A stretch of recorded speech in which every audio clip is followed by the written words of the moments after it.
Okay. Good afternoon. Good afternoon. Nice to talk to you. Yeah. So Harrison, who lives at the monastery. I do. I've been living here for almost a year, a couple weeks away from a year. Who is a considering postulancy for ordination. Yeah. How come? What's that about? I think that the quickest response, which maybe feels the most honest, is that everything else that I've tried to do, or everything else that I've been engaged with, has felt like I was away from home. Does that make sense? Like, I knew that what I was putting my effort and energy into wasn't what was most important to me. So that's a negative side. I wasn't at home. So what does it mean to be at home, and what are you putting your energy into? What's the proactive answer to why are you considering becoming a postulant for ordination? Yeah. Well, there's two sides of it, it seems. I guess they're Given your mind, there are many sides. okay. So, Okay. which is fine. Yeah. All right. So give me a few of the sides. A few of the sides. One is the kind of is the selfish or like Harrison-centered one, which is that this, like, committing to be a priest and committing to live here allows a level and length of examination of my mind, or of just mind in general, my life, my habits. That's what's been coming up a lot recently, is just seeing these patterns that repeat. I think being here for a year, I start to see the same things come up over and over again. And by seeing them repeat in this environment that is, in some ways, it feels like a kind of blank slate or like a mirror, that it allows those actions to be seen more clearly as repetitive. And something about that repetition makes it seem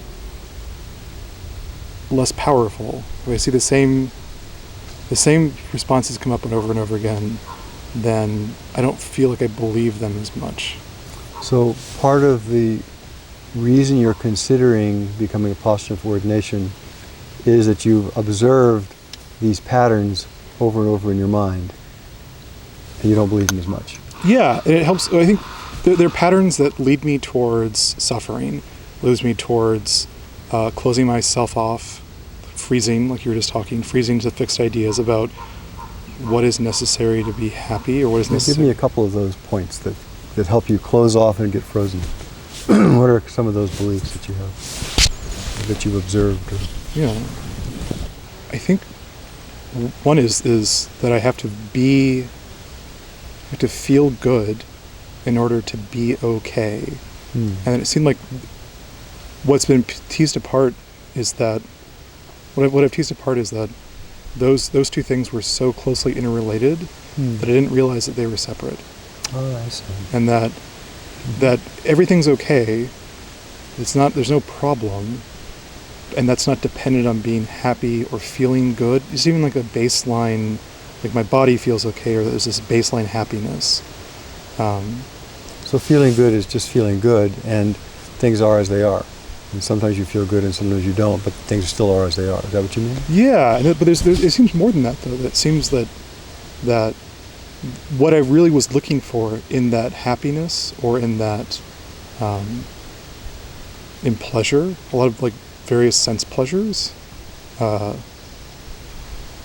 was that okayness, which is hard to put into words, and that I thought that the way to get to that, or maybe the way I habitually got to that, was through pleasing myself, or being happy, or eating food, or whatever. That meant that, and that place of okayness isn't dependent on any of the things that's inside of it. Nice. There's definitely freedom there. Yeah, and that has only come about through being here, and really going through all of the big kind of hurricanes of confusion or anger or doubt that have come up, and seeing all the way that there's like, especially having teachers that can just say like, everything's okay, and really starting to see like everything is okay, no matter what's happening. And that has never happened in my life before, and that it really is only in this sort of environment with people who have walked down this path before me to help me kind of wake up to that. Nice. So to be able to have the perspective that things come and go and they rise and fall, and that's just sort of normal. Yeah. It's okay. Yeah, and it's not just okay, it's like that it's wonderful. That inside of that, there's that first level of everything's okay, of kind of pulling your head up out of the choppy sea and being able to take a full breath without swallowing water. And that's wonderful. That's wonderfully freeing in and of itself. But that once that can be sustained for a while, and the nerves calm down, and everything is okay, then it seems like there's this turn, or this like something where not only is happiness wonderful, but confusion is wonderful, and anger is wonderful. And it's like a wine connoisseur, you're drinking like something that's bitter, that we're biologically designed to think is bad or poison, but we are habituated to be like, oh, this is this wonderful, it's a wonderful red. And in the same way, it just feels like I'm presented with all of these experiences that are equally perfect and wonderful gifts. So it's one of the keys of a rich life, is all those different things are different tastes and flavors you can enjoy. But why become a postulant for ordination? So that's a great insight. But why do this with your life? Because and then the third step is that then seeing like all other people, like everyone else around me that's also, and I'm doing the same thing, like is caught up in fighting in the wrong direction to try to get that okayness, and in doing so hurting one another, or keeping one another from experiencing that or being free from that. And that really knowing that this is a method or a path or a kind of tool set or technique that really actually helps people in a way that I've never seen anything else help people as directly and as profoundly. And in the little bits that I feel like Buddhism has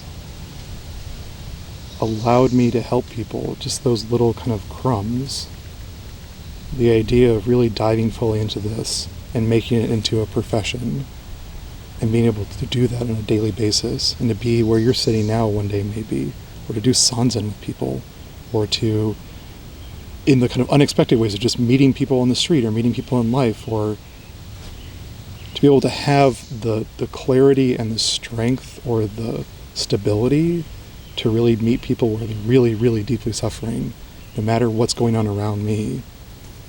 That seems like a life that's worth living. It's nice. Why don't you do that right now? When I do what? Yeah, exactly what you talked about. Why wait for the future? That becomes your way of being right now. It's not a matter of I got to do something to have that view be manifest. It is the nature of things. So live that way now. I'm trying to. I feel like I am to some extent. So then why become a postulant for ordination? You're already living that way. Well, you're already living with that state of mind. So why become a postulant for ordination? Because it is like the clouds. That state of mind isn't always, I'm not always present with it or active with it. Perfection is the enemy of the good, as somebody else just said. Yeah, but it's not. I'm not trying to be perfect, but I want to see it more clearly too, because I know that there's got to be ways that I'm stuck deeply. There's like there are whole books of koans that are all about like hitting your hand off these fixed views that I haven't gone through. And surely there's got to be dozens and dozens of different ways that I'm, as you said before, more often than not, acting unskillfully. So you feel that somehow there's a better Harrison somewhere out there, or No, but that there's there's no better Harrison. Is there a better state of mind to get in than where you're at right now? I Does think the future hold some better view than the one you've got right now? I think that the more practice and the more time here will lead to a future Harrison that is more often skillful and is less fixed to self-centered thought and self-centered actions. It is the case that we create the future one step at a time, and intention is at the foundation of that. So the intention to have that kind of clarity, the intention to have that kind of presence, the intention to share that is the way we create the future. And how it'll turn out, I don't know. But when we take a step with clarity, we're more likely to have a future that has some resonance with our true nature, so to speak. Yeah. So, may it be so.